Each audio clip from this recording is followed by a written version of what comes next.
Hi everyone. Today's topic is green chemistry and its importance. So this is the outline of today's topic. I will explain about introduction of green chemistry, history, principle of green chemistry, importance of green chemistry, benefits of green chemistry, especially environment, economy, and uses of green chemistry. First, what is green chemistry? Green chemistry is also called sustainable chemistry is an area of chemistry focused on the designing of the product that minimize or eliminating the hazardous substance. Green chemistry is about waste minimization, using non-toxic reagents, uses of renewable resources, atom efficiency, and uses of solvent-free or recyclable environmentally benign solvent system. Next, the father of green chemistry is Paul Anstos. In the year 1991, green chemistry invented by Paul Anstos. In the year 1998, Paul Anstos and John Werner published the book Green Chemistry Theory and Practice. The book includes 12 principles of green chemistry. And in the year 1999, Royal Society of Chemistry formed the Green Chemistry Network and started the Journal of Green Chemistry.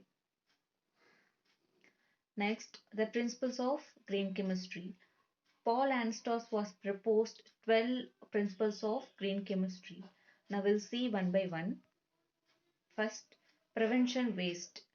It is better to prevent waste than to treat or clean up waste after it has been created. Next, atom economy. Synthetic methods should be designed to maximize the incorporation of all the materials used in the process into final products. Next, less hazardous chemical synthesis.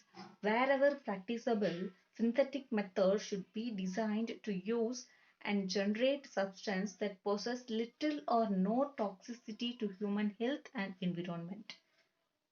Next, designing safer chemicals. Chemical products should be designed to affect their desired functions while minimizing their toxicity. Next, safer solvents and auxiliaries. Choose the safest solvents available for any of the given steps. Minimize the total amount of solvents and auxiliary substance used, as this make up large percentage of total waste created. And next principle is design for energy efficiency. Energy requirements of chemical processes should be recognized for their environmental and economic impact should be minimized. If possible, synthetic methods should be conducted at ambient temperature and pressure. Next, uses of renewable feedstocks. A raw material should be renewable rather than depleting whenever technically and economically practicable. Next, reduce chemical derivatives. Minimize the uses of temporary derivatives such as protecting group. Avoid derivatives to reduce reaction steps, resource required, and waste created. Next, catalysis. Choose catalyst to help to increase selectivity, minimize waste, reduce reaction time and energy demands. Next principle is design for degradation. Design chemicals that degrade and can be discarded easily. Ensure both chemicals and degradation products are non-toxic.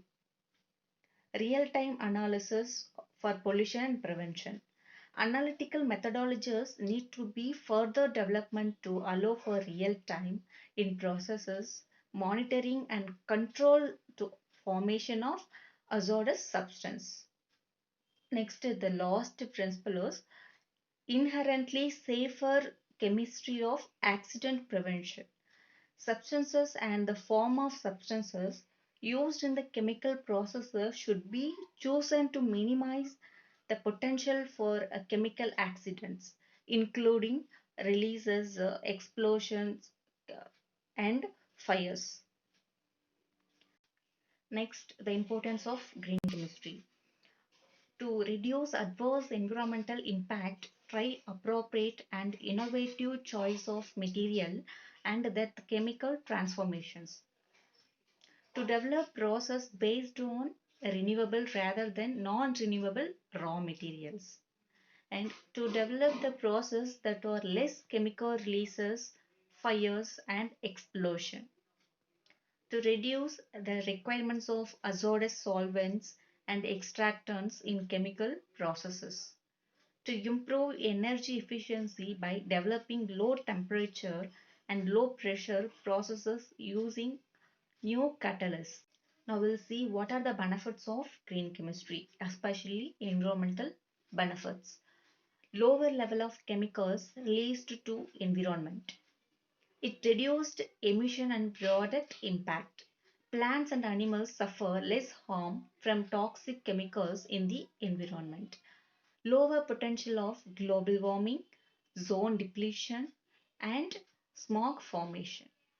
Less uses of landfills, especially hazardous waste landfills. Next, business benefits.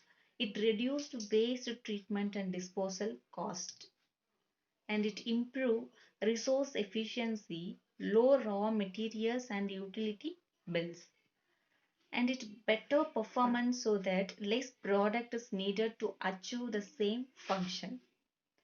Reduced uses of petroleum products, slowing their depletion and avoiding their hazardous and price fluctuation. Uses of green chemistry.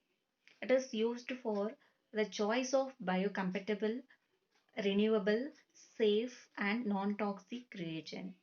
It is used to minimize energy usages and it less of certain scarce raw resources and is used to safer disposal and recycling, and it is used to minimize byproducts and hazardous wastage.